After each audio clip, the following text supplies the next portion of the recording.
మీకు ప్రతిరోజు ఒక్క 2 నిమిషాలు దక్షిణామూర్తిని ధ్యానం చేయడం అలవాటైతే మోక్షము కరతలామలకము, అంత్యమునందు పరమేశ్వరుడే మీకు జ్ఞాపకం వచ్చి మోక్షానికి ఎడతాడు.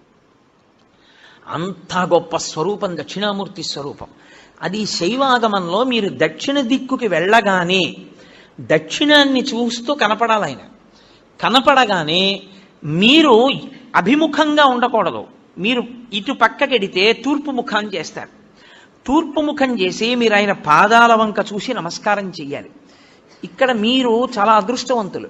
ఇక్కడ ఉన్నటువంటి శివాలయంలో ఆగమానికి సరిపోయేటట్టుగా అద్భుతమైనటువంటి దక్షిణామూర్తి స్వరూపం ఆ శివాలయానికి ప్రదక్షిణం చేసేటప్పుడే దక్షిణంలో ఉంది.